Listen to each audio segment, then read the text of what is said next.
Welcome to the Sage Thought Leadership Podcast, transforming the way people think and work so their organizations can thrive.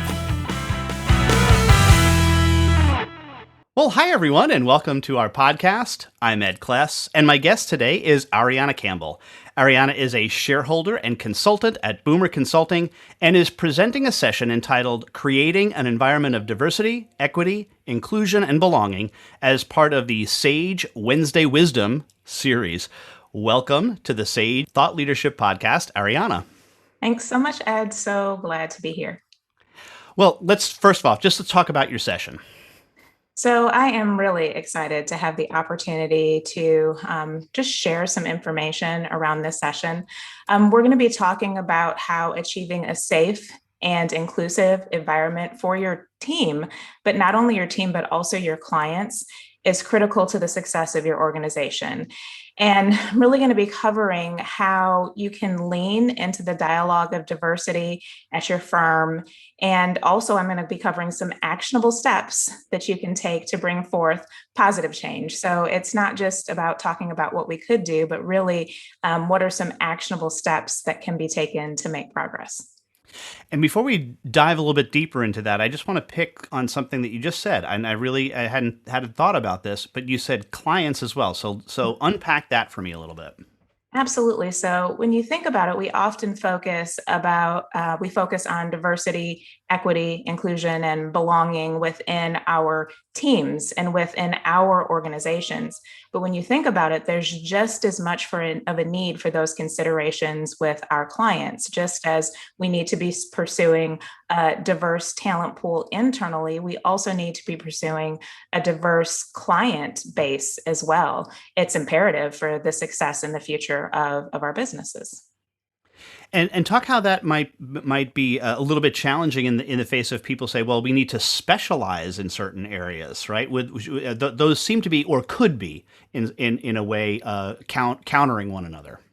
Yes, it can be in some cases, but it takes us thinking about things differently and being more intentional in our approach, and really just first starting with awareness of where we are right now and what opportunities are out there. Many times we continue being in situations or creating environments that are less diverse. And lots of times it's not malicious intent. It's just that we haven't thought about different approaches, either from the talent aspect or from the client prospecting aspect of where we might be looking, who we might be talking to, what circles we're in. So yes, there are definitely inherent challenges, but it also takes thinking about it differently and really being intentional. You can't wait for that to just come to you. It takes some intentionality in order to make changes in those areas. I think one of the things that perplexes some people, no, perplexes is the wrong word. I think it gets interpreted incorrectly by many people to think that diversity, equity, inclusion, and belonging is about just checking the boxes. Yeah. So talk a little bit about that. Completely agree with that. It is really all about making sure that you are making actionable change. I like to think of it as really being more about transitioning from informing, where we're doing webinars within the firm and giving, general information about the topic, to really transforming to where you're including. So it's not just checking off, yes, we met that objective. Typically it's led by H&R or your L&D department, but really looking at across the firm, how are we actually internalizing and having a culture of diversity, equity, inclusion, and belonging, and not just informing and talking at people. And there's a big difference between the two. I also think that one of the aspects that's often led out is diversity of thought. I mean, you can certainly have diversity that we traditionally think of, but it does you no good to have people who perhaps look differently, quote unquote, but all think the same. Yeah. That's not helpful either. It is so true. When you think about diversity, you have to think about it in several different ways. I saw this great graphic that listed several different areas. So it had race, class, education, language, culture, ethnicity, gender, age, ability, sexuality, thought. So there were so many different things that when you think about diversity, we really don't have any excuses to not have diversity within our organizations because it encompasses so many different areas.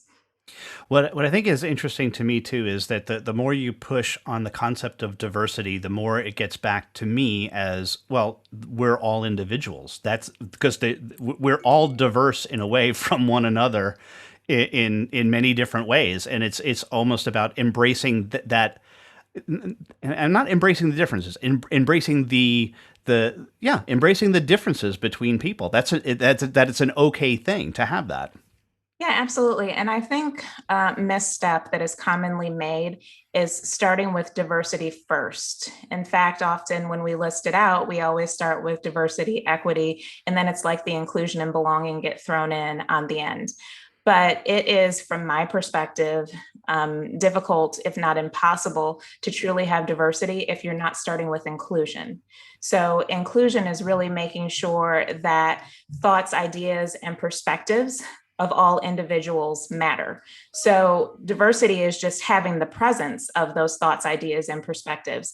But if you don't have the inclusion of really having those thoughts, ideas, and perspectives matter and that those can make an impact, then people who are of diverse backgrounds, no matter what those may be, aren't really going to feel included, and therefore they may not want to stay. So it's not just about getting diverse people there, it's about focusing on the inclusion, but also the belonging. And that's when an organization is really engaging the full potential of the individual. And that's where innovation thrives, views, beliefs, and values are integrated. In fact, Turner Consulting Group has given some of these definitions, and I think they're really spot on with that. And all of that needs to, of course, include equity, which is constantly and consistently recognizing and redistributing power. So the point being is really thinking about where are you beginning? Because if you're just beginning with diversity and you miss the inclusion and the belonging and definitely the equity,